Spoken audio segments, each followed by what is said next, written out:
हरे कृष्णा, राधे राधे। आज हम कार्तिक मास मध्यम अध्याय 20 को सुनेंगे। ऐसा कहा जाता है कि सभी महीनों में कार्तिक मास श्रेष्ठ है, क्योंकि श्रद्धा और भक्ति से भगवान की पूजा अर्चना करके संसार सागर से पार उतरने के लिए यही मास श्रेष्ठकर है। इन 30 अध्यायों में वशिष्ठ जी महर्षि ने जनक महाराज के कार्तिक मास की विशिष्टता के बारे में बतलाया है।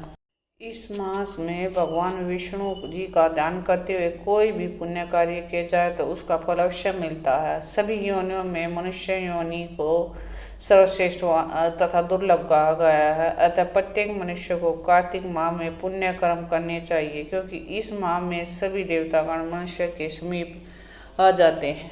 कल हमने कार्तिक मास मध्यम अध्याय 19 में सुना था कि भगवान विष्णु ने ऋषि का रूप धारण करके वृंदा के पतिव्रत धर्म को भंग किया था। आगे की कथा हम अध्याय 20 में सुनते हैं कि किस प्रकार जालंधर भगवान शिव के द्वारा मारा गया। ये कथा हम आगे सुनते हैं। माँ शारदा की प्रेरणा स्वयं सहाय कार्तिक मातम को लिखूं यह 20वां अध्याय। अब राजा पृथु ने पूछा कि हे देव ऋषिनाथ, इसके बाद युद्ध में क्या हुआ तथा वह दैत्य जालंधर किस प्रकार मारा गया? कृपया मुझे यह कथा सुनाइए। नारद जी बोले, जब गिरिजा वहां से अदृश्य हो गई तो गंधर्वी माया भी विलीन हो गई। तब भगवान वसुदेव चैतन्य हो गए। उन्होंने लौकिकता व्यक्त करते हुए बड़ा क्रोध किया और विस्मित बना जालंधर से युद्ध करने लगे। जालंधर शंकर के बाणों को काटने लगा, परंतु जब काट न सका तब उसने उन्हें मोहित करने के लिए माया की पार्वती का निर्माण कर अपने रथ पर बांध दिया। तब अपनी प्रिय पार्वती का इस प्रकार कष्ट में देख लौकिक लीला दिखाते हुए शंकर जी भी व्याकुल हो गए। शंकर जी ने भयंकर रौद्र रूप धारण कर लिया।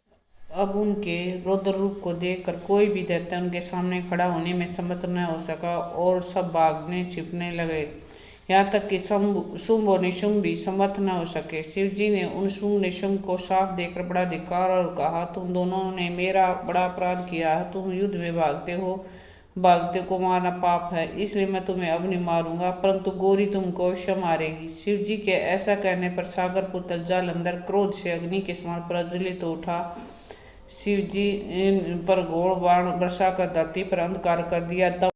उस दैत्य की ऐसी चेष्टा देखकर शंकर जी बड़े क्रोधित हुए तथा उन्होंने अपने चरणागुष्ठ से बनाए हुए सुदर्शन चक्र को चलाकर उसका सिर काट दिया। एक प्रचंड शब्द के साथ उसका सिर पृथ्वी पर गिर पड़ा और अंजन पर्वत के समान उसके शरीर के 2 खंड हो गए। उनके रुधिर से संग्राम भूमि व्याप्त हो गई। शिवाज्ञा से उसका रक्त और मांस मारोरों से में जाकर रक्त का कुंड हो गया और तथा उसके शरीर का तेज निकल कर शंकर जी में वैसे ही प्रवेश कर दिया जैसे वृंदा का तेज गौरी के शरीर में प्रवेश हुआ था। जालंधर को मारा देख देवता और सब गंधर्व प्रसन्न हो गए। 20वें अध्याय में जालंधर को कैसे मारा गया इसे मैं सुना था। आगे की कथा अध्याय 21 में सुनेंगे।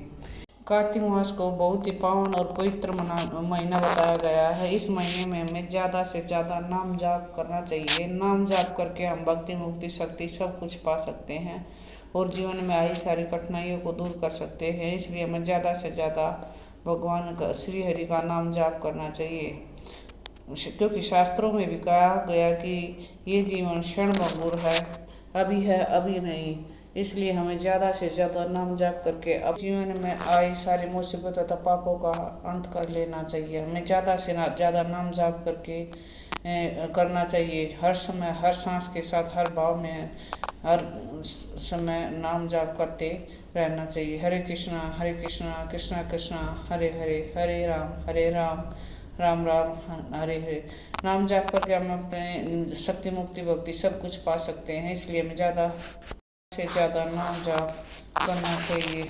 नाम जाप करके ही हम अपने जीवन में आए सभी मुसीबतों को टाल सकते हैं।